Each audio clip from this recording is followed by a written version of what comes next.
Hello GCP students, today we're looking at the 5 components of health-related fitness. So there are 5 components we call health-related fitness. Why are they health-related? Because every single person needs an element of all of these 5 things in their life to be healthy. Whether you're a top-level athlete or whether you're just, as your grandmother, your dad, everybody needs some level of this. The first one is cardiovascular endurance.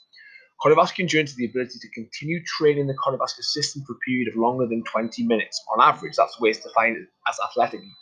Basically, it's your ability of the heart and lungs to provide oxygen to working muscles, so you continue to work aerobically. Now, we're always working aerobically, so we need a strong cardiovascular system.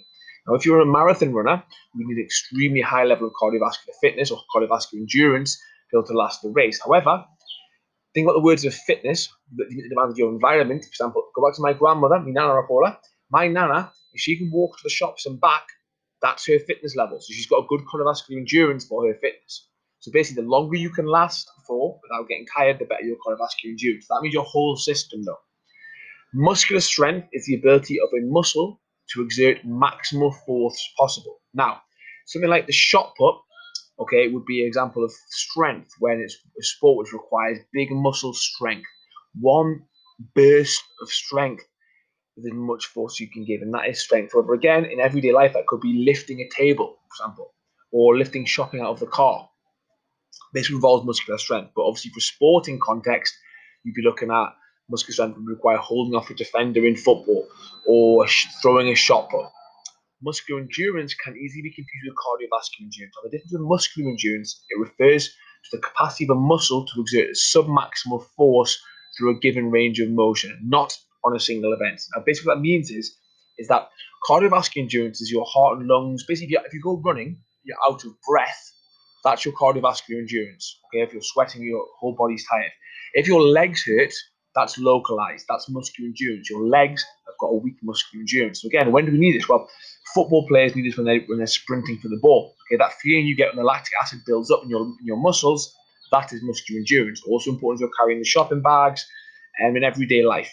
Okay, so muscular endurance is if the muscle feels tired after a period of time, that's muscular endurance. If the whole body is tired and you're out of breath, that's cardiovascular endurance. Flexibility is the range of movement possible at a joint. The more range of motion you've got, the better. Obviously, again, very important in sports like gymnastics to be able to get difficult positions and perform well. But also, again, go back to me, for example, if I drop a pen, I've got poor flexibility, I could injure my muscles even bending over to pick it up. So flexibility is important in everyday life. The last one is body composition. So body composition is the ratio of lean body mass compared to fat. So we need some levels of fat in the body. However, over fat, we get things like obesity and being over fat is a bad. Being overweight is not necessarily a bad thing because muscle weighs more than fat. So if your body composition, so two people could weigh the same, two people could weigh 90 kilograms, one could be very muscular and very healthy, and one could be very over fat and not healthy. So body weight, you could be overweight, but that doesn't necessarily mean anything. Okay, overweight is just a basic guide. Call your BMI, it's your basic guide to how much you weigh and where you should be for the average person. If you're an athlete, for example, a rugby player will have a lot of muscle mass. They will be overweight, but not over fat. So they'll be healthy, but just so we're looking at body composition, how much lean mass you've got. If you've got lean mass is heavy. So body composition is how much lean mass you've got. Being over fat or obese is dangerous to your health. Being overweight is not. Is that if that lean mass, the mass is lean mass. So it's over fat we look at in obesity, which leads to all sorts of problems, diabetes, for example, heart problems, etc.